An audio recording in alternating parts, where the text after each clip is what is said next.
Boker Tov, Moshe Rabbeinu, Alav Shalom,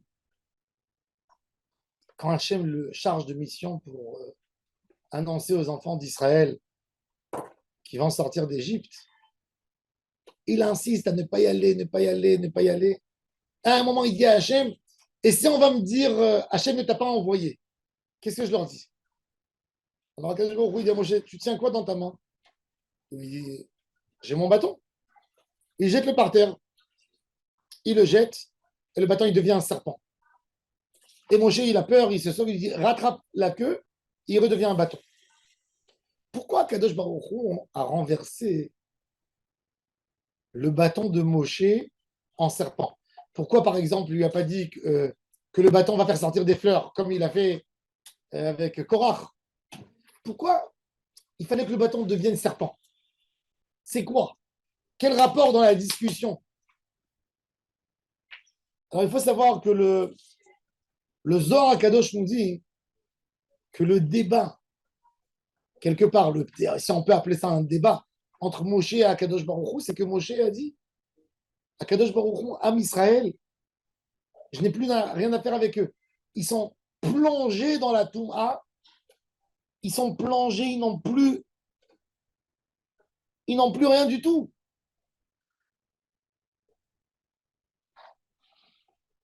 Le serpent du Chet et Tzadat les a tués. C'est ce qu'il voulait dire.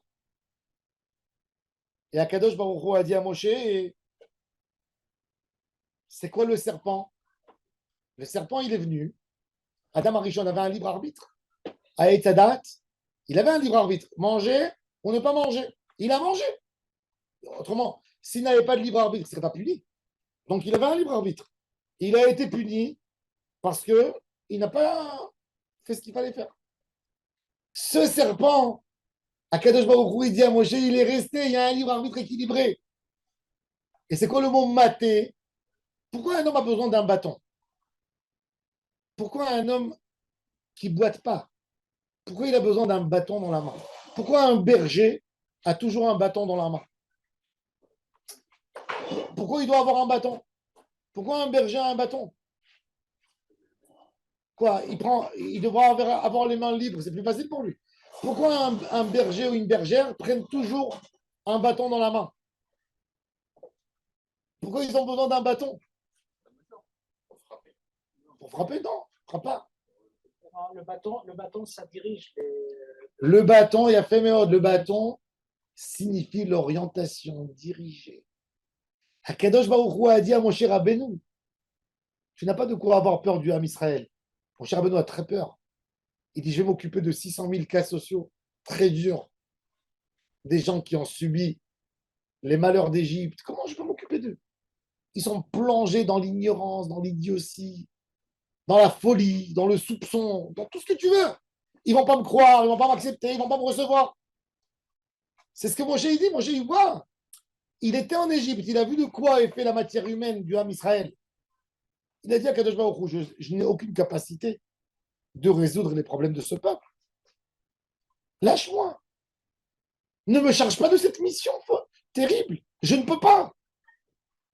Et Akadosh Baruch Hu dit à Moshe Rabbeinu, prends le maté, le bâton.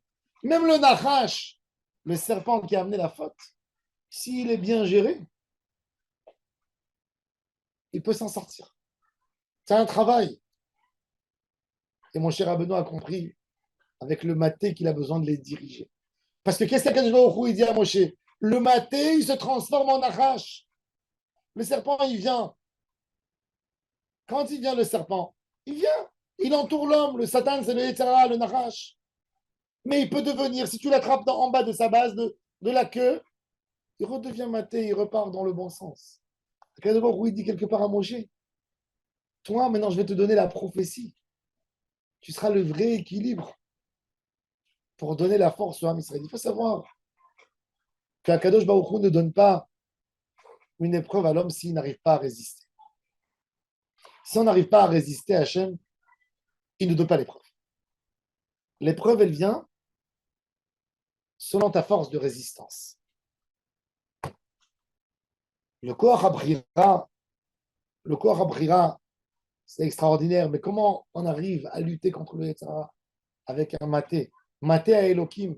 La Torah, c'est un maté. C'est un bâton qu'on tient dans la main pour nous diriger. Ça, c'est la Torah. C'est pour ça que d'après la halakha, avec ça, on peut comprendre quelque chose d'extraordinaire.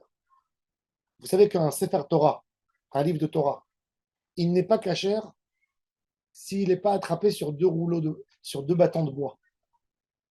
Un Sefer Torah, tu ne peux pas le lire, prendre un rouleau, rouler comme ça le parchemin, sans avoir deux bâtons dans les côtés. S'il n'y a pas les deux bâtons, il n'est pas soul. Rabbi Yosef Karo, il dit même une Megillah, il faut avoir un bâton. S'il n'y a pas de bâton, c'est pas cachère. Wow. Quelle est la raison? Donc un livre, c'est pas bon. Non, Si. Bah non, un livre. non, pas bien un livre, non. C'est Non, bah, c'est pas des parchemins. pas un parchemin. Non, c'est Mais même le bâton, même en parchemin, il faut lui mettre deux bâtons des deux côtés. Pourquoi? Ça signifie le bâté. La force de la Torah, elle doit te gérer. C'est peut-être ça l'idée. Pourquoi on a besoin d'un Sefer Torah qui est attaché sur un bâton. Le bâton, il est là, il sert pour guider, pour t'orienter ta route. Il ne faut pas avoir peur du Yetzer Hara. Quand je vois où il dit, tu as un Yetzer Hara énorme, mais tu as aussi une Torah énorme. Je te donne. N'aie pas peur. Ne dis jamais, mon Yetzer Hara, il est ingérable. Ça n'existe pas cette phrase. Ton Yetzer Hara, il est gérable. Si Hachem te l'a donné, Hachem t'a donné aussi l'accès à la clé, au médicament, au traitement qui va te servir pour lutter contre le Yetzer Hara. Et ça, c'est Mazébé Adera, question en main. Tu as un bâton, regarde, il va devenir serpent. Mais toujours, tu peux le reprendre et le remettre en bâton. C'est-à-dire, toujours, tu peux regérer de nouveau ton Yetzer Hara. Si tu attrapes la Torah qui est Etzraïmi, la Machazikim, le Etzraïm, c'est d'attraper la Torah. Elle donne vie à celui qui l'attrape. Et avec ça, on milite même contre le serpent qui est le Yetzer Hara, qui a amené la mort dans le monde à Ève.